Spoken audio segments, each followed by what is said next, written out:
एक बार की बात है, राधा नाम की एक लड़की अपने पिता के साथ रहती थी। उसकी माँ बचपन में ही गुजर गई थी। वह अपने घर का काम करती फिर कॉलेज जाती थी। कॉलेज जाते समय वह रोज रास्ते में एक जगह पक्षियों को दाना डालती थी। उसके घर में भी 2 पक्षी थे, उनको भी वह रोज दाना डालती थी।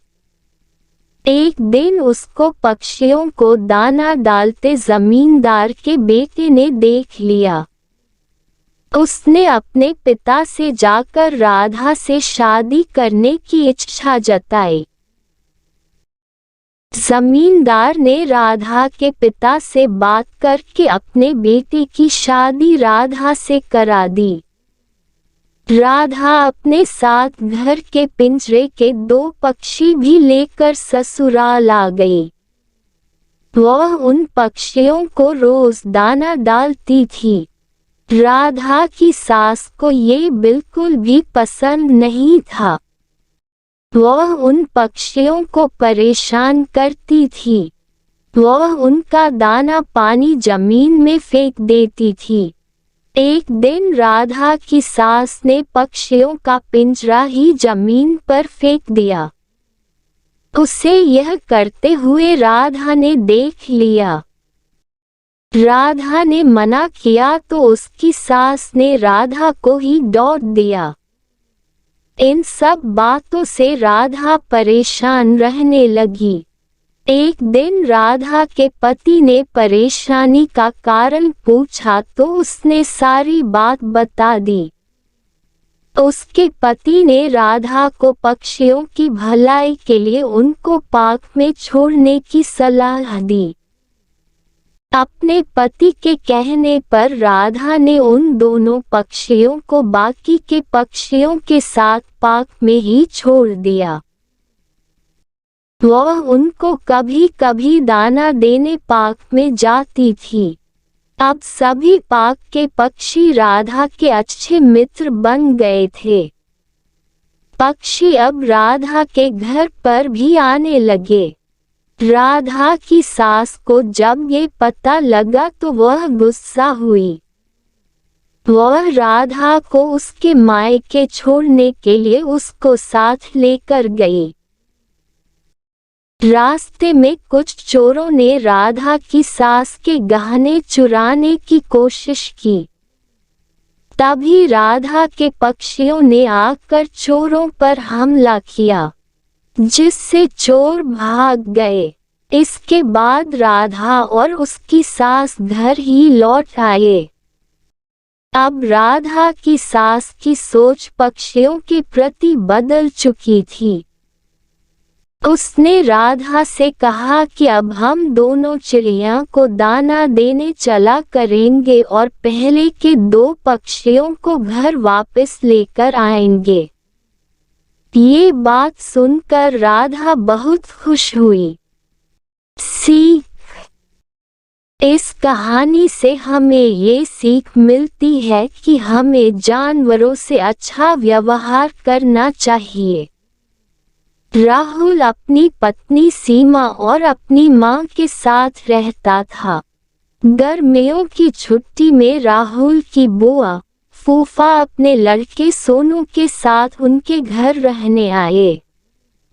घर आते ही फूफा जी राहुल से बोले कि यहाँ तो बहुत गर्मी है, घर में कोई एक्ट नहीं है क्या?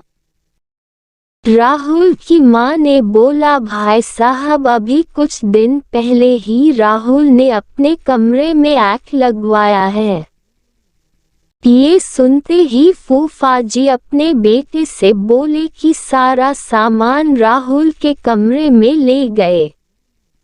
राहुल और उसकी पत्नी सीमा चुप रहे क्योंकि उनने सोचा कि कुछ दिनों की तो बात है। इस तरह बुआ फूफा जी को राहुल के घर रहते 1 महीना हो गया। राहुल ने अपनी माँ से पूछा कि बुआ जी कब जाने वाली है। हम कब तक ऐसे ही हॉल में सोकर अपना गुजारा करेंगे? राहुल की माँ बोली, बेटा रिश्तेदारी का मामला है, हम कुछ कह भी तो नहीं सकते। राहुल की पत्नी सीमा बोली, वह सब तो ठीक है, लेकिन उनका छोटा लड़का सोनू सारा दिन घर में उधम करता रहता है। कल तो उसने हमारा नया सोफा बुरी तरह फाड़ डाला। राहुल इस बात पर बहुत गुस्सा हुआ कि नया सोफा फाड़ दिया। वह अपनी पत्नी से बोला, तुम सोनू को ऐसा करने से रोकती क्यों नहीं? सीमा बोली, जब से बुआ फूफा जी आए हैं कुछ कुछ खाने की डिमांड करते हैं, जिससे मेरा और माँ जी का सारा दिन तो रसोई में ही बीत जाता है। राहुल ने कहा कि मैं अभी जाकर फूफा जी से पूछता हूँ कि वह आखिर कब जाएंगे। राहुल ने बातों बातों में फूफा जी से कहा कि 1 महीना हो गया है, आपके जॉब की छुट्टियां तो खत्म हो गई होंगी न?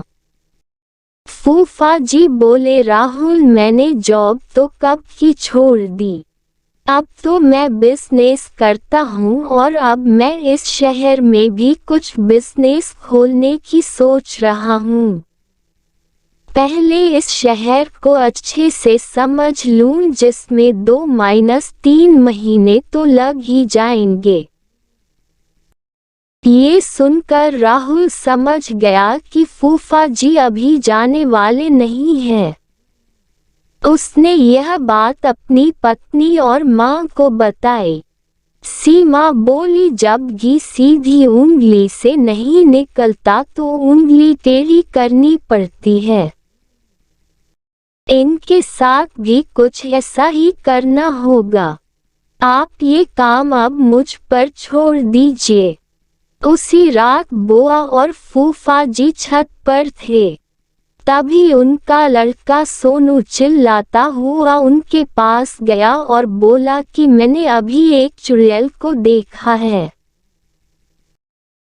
तभी एक चुड़ैल वहां आ गई और बुआ और फूफा जी को बोली कि तुम में से कौन पहले मेरा भोजन बनना चाहेगा। चुड़ैल को देखकर वह बहुत डर गई और उस घर से भाग गए। उनके जाने के बाद सीमा ने अपना चुड़ैल का मुखौटा उतारा। बुआ के परिवार के जाने के बाद सबने चैन की सांस ली। सीमा की सास ने सीमा से कहा कि तू तो बड़ी अच्छी चुड़ैल बनती है।